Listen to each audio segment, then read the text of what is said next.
नमस्ते। चलिए सीधे मुद्दे पर आते हैं। आज के इस विश्लेषण में हम भारत के सबसे बड़े कमोडिटी एक्सचेंज यानी MCX के FY26 के ऐतिहासिक प्रदर्शन का एक डीप डाइव विश्लेषण करने वाले हैं। ये कंपनी लगातार सुर्खियों में बनी हुई है, लेकिन इन नए और रिकॉर्ड तोड़ आंकड़ों के पीछे की असल कहानी क्या है? चलिए इसे मिलकर समझते हैं।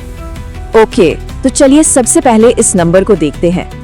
138%। ये कोई छोटा मोटा नंबर नहीं है। MCX का प्रॉफिट आफ्टर टैक्स यानी उनका शुद्ध मुनाफा साल दर साल 138% के जबरदस्त उछाल के साथ सीधे 1332 करोड़ रुपए के रिकॉर्ड स्तर पर पहुंच गया है। पर सोचिए, एक ही साल में इतनी बड़ी छलांग आखिर आई कहां से? तो इस विश्लेषण में हम इन 4 पहलुओं को कवर करेंगे। पहला, उनके रिकॉर्ड तोड़ वित्तीय परिणाम। दूसरा, इस ग्रोथ को किस चीज ने ड्राइव किया। तीसरा, उनके ऑपरेशंस और तकनीकी चुनौतियां। और आखिर में स्टॉक मार्केट का तकनीकी नजरिया। शुरुआत करते हैं पहले हिस्से से, रिकॉर्ड तोड़ वित्तीय परिणाम और उनकी असल तस्वीर। FY26 के ये आंकड़े ध्यान से देखिए, ये सच में हैरान करने वाले हैं। कुल आय 101% बढ़कर 2429 करोड़ रुपए हो गई है। EBITDA 133% जंप करके 1774 करोड़ रुपए तक पहुंच गया।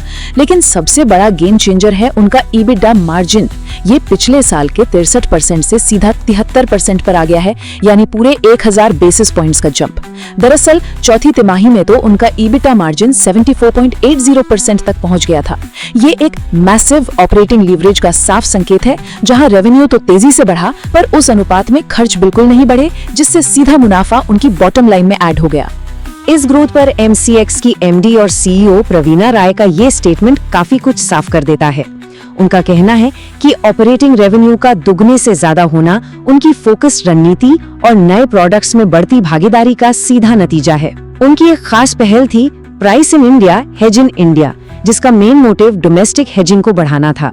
और सच कहें तो रिटेल और इंस्टीट्यूशनल इन्वेस्टर्स की लगातार बढ़ती भागीदारी को देखकर लगता है कि ये रणनीति बिल्कुल काम कर गई है। आगे बढ़ते हैं दूसरे हिस्से पर। इस ग्रोथ का आखिर कारण क्या रहा? आइए इस भारी उछाल का थोड़ा और गहराई से विश्लेषण करते हैं। अब यहाँ जो बात सबसे ज्यादा दिलचस्प है वो ये है कि ऑप्शंस ट्रेडिंग ने पूरी तरह से अपना दबदबा बना लिया है। ऑप्शंस का रेवेन्यू 1398 करोड़ रुपए हो गया है, जिसने फ्यूचर्स के 693 करोड़ रुपए को बहुत पीछे छोड़ दिया है। छोटे कॉन्ट्रैक्ट साइज और कम टैक्स जैसी वजहों से रिटेल इन्वेस्टर्स ऑप्शंस की तरफ बहुत तेजी से अट्रैक्ट हुए हैं, और इसी एक बड़े स्ट्रक्चरल बदलाव ने MCX को दुनिया का सबसे बड़ा कमोडिटी ऑप्शंस एक्सचेंज बना दिया है। इस इंजन को रफ्तार देने वाले मुख्य ड्राइवर्स क्या रहे? अगर मैक्रो लेवल पर देखें तो एवरेज डेली टर्नओवर यानी ADT 145% के भारी उछाल के साथ 5.4 लाख करोड़ रुपए हो गया है। बुलियन यानी सोने चांदी के वॉल्यूम में तो 496% की जबरदस्त ग्रोथ दिखी है। इसके साथ ही बेस मेटल्स में भी 116% का जंप आया है। एक्सचेंज ने इलेक्ट्रिसिटी फ्यूचर्स और बुल्डेक्स ऑप्शंस जैसे नए प्रोडक्ट्स भी उतारे, और इन सब का असर देखिए, उनके एक्टिव ट्रेडेड क्लाइंट्स सिर्फ एक साल में 13 लाख से बढ़कर लगभग 21 लाख तक पहुंच गए हैं। यहाँ एक बहुत ही कमाल का स्ट्रक्चरल कॉस्ट एडवांटेज काम कर रहा है।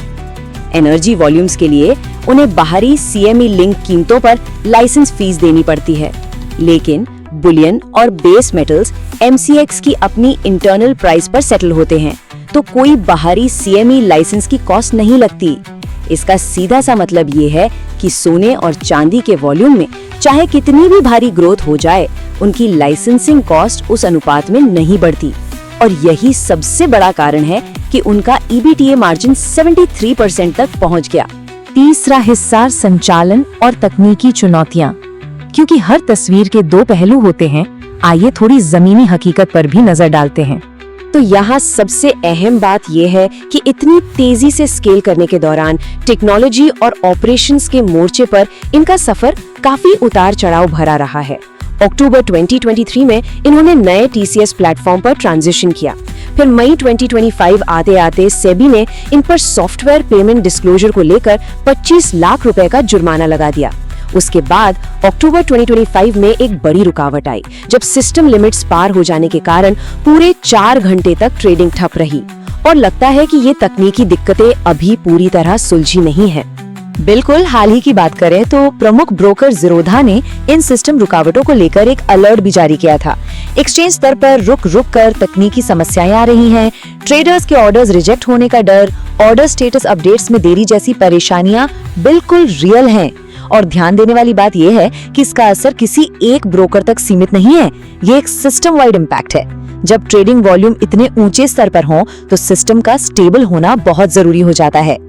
लेकिन घबराने की बात नहीं है, इन सब के बीच एक राहत की बात भी है। ये 1367 करोड़ रुपए से भी ज्यादा का आंकड़ा उनके कोर सेटलमेंट गारंटी फंड का कॉर्पस है। ये इस बात का सॉलिड प्रूफ है कि काउंटर पार्टी रिस्क से निपटने के लिए एक्सचेंज के पास एक काफी गहरी और मजबूत वित्तीय ढाल मौजूद है। इसे देखकर एक तरह की तसल्ली जरूर मिलती है। और आखिर में चौथा हिस्सा, शेयर बाजार का तकनीकी नजरिया और इस ब्रेकआउट की चार्टिंग। और ये बहुत ही बेहतरीन तरीके से दर्शाता है कि बाजार इस फंडामेंटल ग्रोथ को कैसे देख रहा है। इन्वेस्टेड की रिपोर्ट के मुताबिक ये 270 से 310 रुपीस के जोन से कई दशकों के बेस का एक शानदार टेक्स्ट बुक ब्रेकआउट है। स्टॉक एक लंबे समय तक कंसोलिडेट हुआ और जब उसने उस रेजिस्टेंस को तोड़ा तो इसने एक बहुत ही मजबूत अप ट्रेंड को पकड़ लिया है। टेक्निकल इंडिकेटर्स भी बाजार के इस बुलिश नजरिए को पूरी तरह सपोर्ट कर रहे हैं। रिपोर्ट के अनुसार स्टॉक इस वक्त 2580 रुपए के अपने ऑल टाइम हाई के बेहद करीब ट्रेड कर रहा है। उनकी लॉन्ग टर्म आरोही यानी असेंडिंग ट्रेंड लाइन बिल्कुल इंटैक्ट है। वीकली RSI 74.27 के लेवल पर एक मजबूत मोमेंटम दिखा रहा है। और अगर आप 50, 100 या 200 दिन की मूविंग एवरेज को देखें तो वे सभी पॉजिटिव रूप से स्टैक्ड हैं। इस पूरे स्ट्रक्चर का मतलब ये है कि बाजार के जानकार वर्तमान में किसी भी छोटे पुलबैक को इस बड़े अपट्रेंड के बीच महज एक करेक्टिव पॉज मानकर चल रहे हैं। तो इस पूरे विश्लेषण को समेटते हुए एक सबसे बड़ा सवाल हमारे सामने खड़ा होता है। एवरेज डेली टर्नओवर में 145% का ये अभूतपूर्व उछाल तो आ गया, पर क्या FY27 में ग्लोबल मैक्रो इकोनॉमिक जोखिमों और अपनी इन तकनीकी चुनौतियों के बीच MCX अपनी इस विस्फोटक ग्रोथ की रफ्तार को कायम रख पाएगा? ये देखना वाकई बहुत दिलचस्प होगा। इस विश्लेषण में हमारे साथ जुड़ने के लिए बहुत बहुत शुक्रिया।